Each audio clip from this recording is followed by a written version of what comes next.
Assalamualaikum warahmatullahi wabarakatuh. Kembali lagi bersama saya Abdul Muntholib di program podcast PCNU Kota Malang.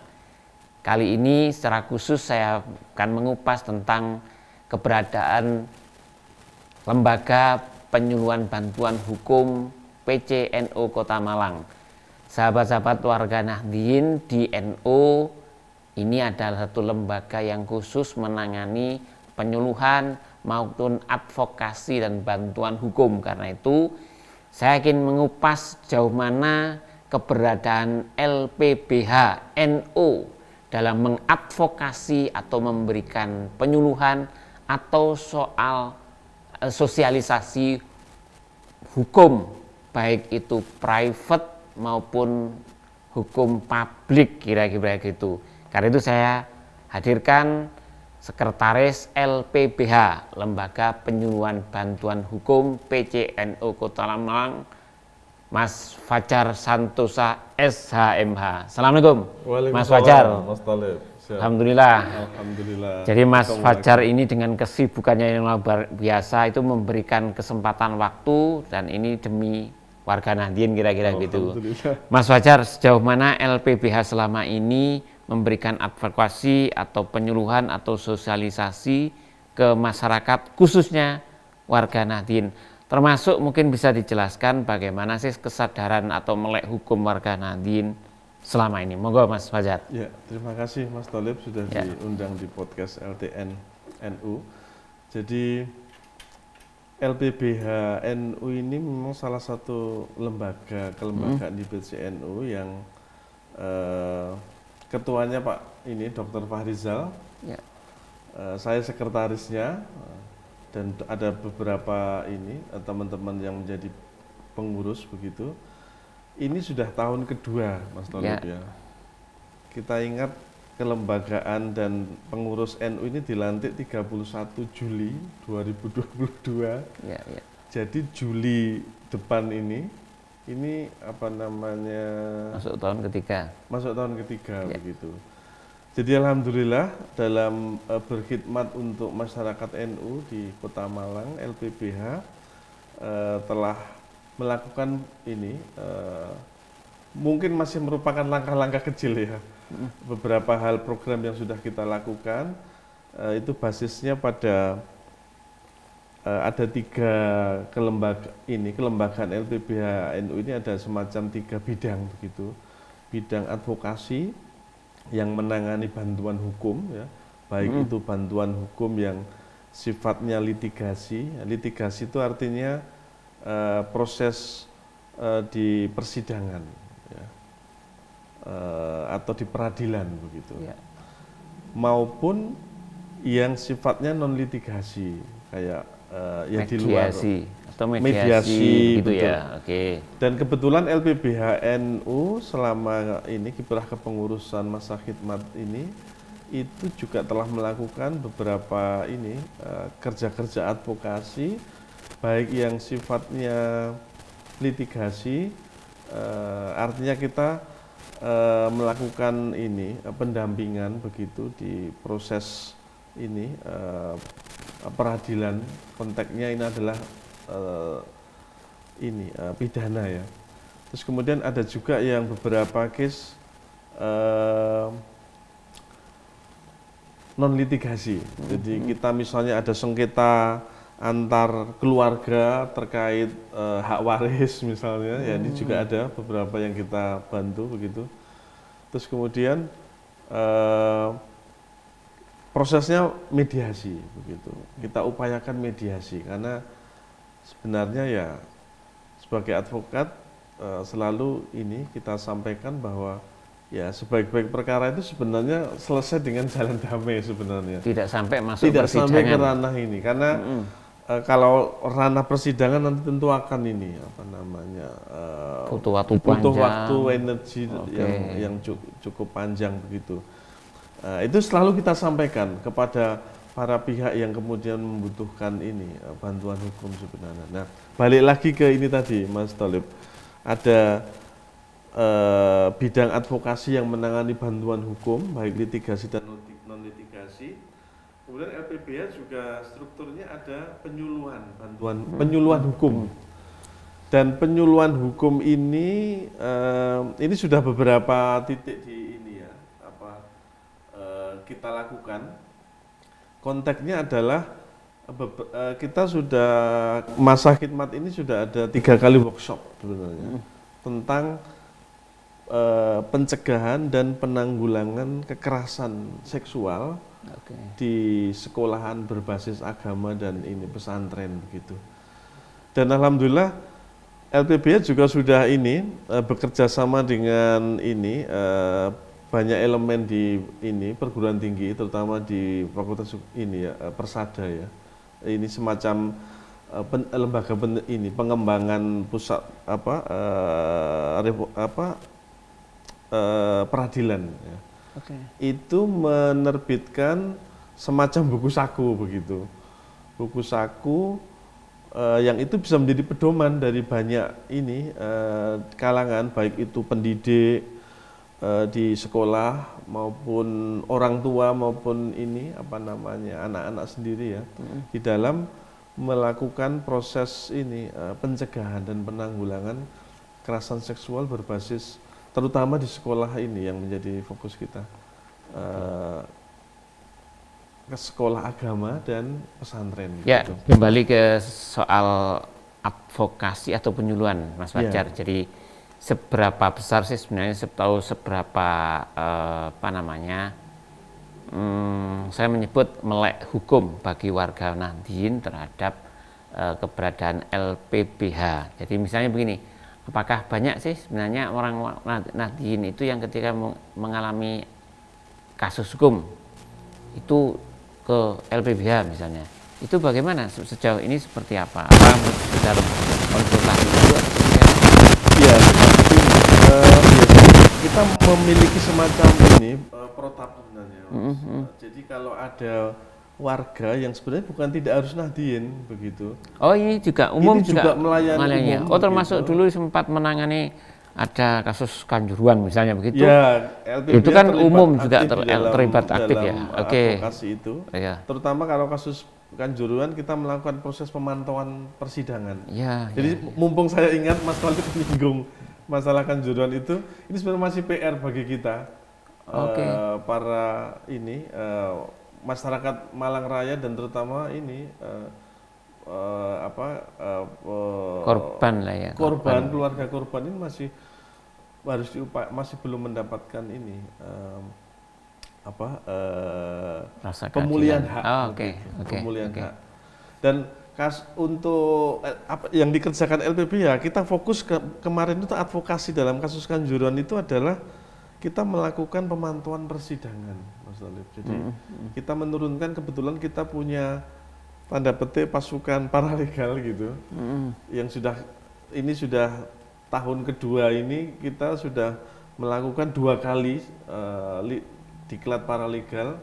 Setiap angkatannya itu 20, yang pertama yang untuk baru November kemarin 2023 itu angkatan kedua itu kita kuotanya ditambah begitu. Nah, dalam konteks Kanjuruhan, advokasi yang kita lakukan kemarin itu pemantauan persidangan. Dan outputnya LPBH menerbitkan 2 buku ya, buku yang diinisiasi oleh Ketua Pak Dr. Fahrizal dan teman-teman paralegal. Buku yang berisi tentang ada 2 buku, satu transkrip persidangan Kanjuruhan yang di sidang di Surabaya itu. Terus yang kedua adalah catatan kritis LPBH terhadap persidangan ini. Jadi mungkin di sesi lain bisa kita bedah itu, karena nanti sisi lain penting. Publik Malang dan nasional bahkan tidak boleh lupa bahwa ada PR Kanjuruhan yang harus nanti kita kupas khusus kok soal ini. Betul, ya. Catatan kritis persidangan LPBH, Kanjuruhan. Baik. Kembali ke soal kesadaran masyarakat terhadap atau melek hukum. Mas Fajar melihat seperti apa sih secara umum warga Kota Malang? Kalau secara umum saya melihatnya rata air apalagi warga kita ini bisa dikatakan kan mayoritas lah kalau Nahdien di Kota Malang ya. Jadi ini masyarakat masih perlu kita dampingi memang. Jadi ada PR besar sebenarnya bagi kami LPBH untuk lebih mengenalkan. Makanya kami juga membangun sinergi dengan teman-teman di Majelis Wilayah Cabang ya. Ya, di Majelis Wilayah Cabang ini yang di sana ada kepengurusan LPBH begitu. Yang mungkin sebagai catatannya mungkin yang salah satu yang aktif di Blimbing begitu. Beberapa telah ini juga melakukan ini penyuluhan dan advokasi juga teman-teman itu. Jadi kayak misalnya ada masalah-masalah terkait dengan pertanahan, masalah terkait dengan pinjaman, orang terjerat rentenir, itu banyak sekali. Dan mereka membutuhkan pendampingan hukum. Nah, ada satu case gini, Mas Thalib. Memang ini ya pentingnya satu lembaga itu sinergi dengan lembaga lain. Betul. Ada contoh begini misalnya di kasus di Blimbing yang ini kami tangani itu ada seorang ibu-ibu yang terjerat rentenir yang banyak sekali sampai puluhan juta mungkin ya, hampir mendekati ratus mungkin ya, tapi tidak ini apa. Jadi poinnya adalah bahwa ibu ini terjerat hutang begitu. Nah, tapi kan dalam konteks advokasi LPBH kan tidak bisa kemudian kan kata advokasi itu kan menguatkan ya dalam konteks untuk melunasi hutangnya kan nggak mungkin gitu. Kita hanya memastikan misalnya memberikan pemahaman kepada ibu itu bahwa tidak boleh penagihan hutang oleh rentenir, oleh pinjol misalnya itu menggunakan cara-cara kekerasan, mengintimidasi, terus kemudian mengambil barang secara paksa. Kita hanya memastikan itu dalam konteks advokasi hukumnya. Tetapi perlu sebenarnya ini sebagai ini jamiah secara ini lebih luas itu ada kelembagaan yang lain yang juga memikirkan ini begitu. Bagaimana misalnya orang yang terjerat hutang itu kemudian pelan-pelan kemudian bisa lepas misalnya. Nah, itu kan terkait dengan pemberdayaan ekonomi sebenarnya. Nah, itu kita ada PR untuk mensinergikan itu sebenarnya. Terus gini Mas Fajar, kalau misalnya ada masyarakat yang sedang ada berperkara atau ada mengalami kasus misalnya, itu protapnya mekanismenya untuk ke LPBH NU itu seperti apa? Oh iya, tadi sempat saya terus singgung. Kemudian pertanyaan lain, bayar nggak itu? Nah, misalnya gitu, ini gimana Mas? Jadi gini, biar masyarakat tahu Mas. Betul. Jadi yang pertama gini, tentang protapnya sederhana. Biasanya kita ada nomor ini HP ya. Kebetulan ada HP saya. Oh ya, mungkin nanti bisa tertera di dan HP layar salah nanti. Satu pengurus sebagai saluran ininya, pengaduannya. Itu bisa langsung ke WA, terus kemudian biasanya saya kirimkan form. Yang form itu form sederhana 1 lembar aja, Mas. Formnya itu semacam ini, surat permohonan bantuan hukum yang ditujukan oleh yang bersangkutan dengan nama, KTP, alamat, pekerjaan dan identitas lengkap, cukup lengkap begitu, kepada ketua LPBH. Nah, terus di sana ada deskripsi bantuan hukum yang diminta itu apa, persoalan apa. Itu warga bisa menyebutkan beberapa kalimat kronolog ini, apa lengkap ini, tidak harus lengkap ini ya, karena itu hanya mungkin 6 atau 7 baris begitu. Intinya terkait dengan resume singkat dari persoalan hukum yang dihadapi.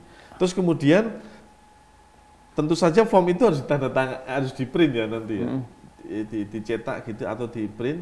Terus yang bersangkutan tanda tangan. Tanda tangan.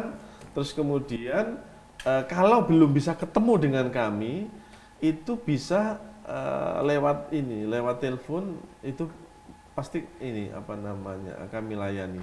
Baru nanti kalau kemudian sudah ketemu apa, nah itu yang dibawa, karena itu juga menjadi ini arsip administrasi kami. Begitu. Ya nanti boleh nomor teleponnya tertera di layar.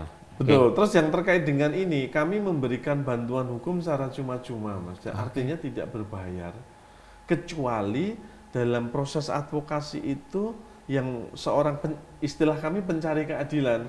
Pencari keadilan itu misalnya melakukan tindakan misalnya menggugat secara perdata.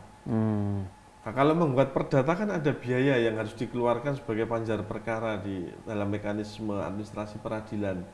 Tapi kalau misalnya konteksnya adalah bantuan hukum untuk didampingi di kepolisian, nah tentu tidak ada biaya.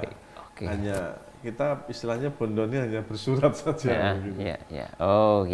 Dan pendampingan begitu. Atau kita komunikasikan, misalnya ada case kita komunikasi dengan apakah kanitnya, apakah komunikasi dengan penyidik yang menangani. Baik, jadi demikian masyarakat Kota Malang dan khususnya warga Nahdien, kalau mendapati atau kebetulan sedang berperkara atau ada kasus hukum, LPBHNO sangat siap dengan tangan terbuka untuk membantu, kira-kira begitulah.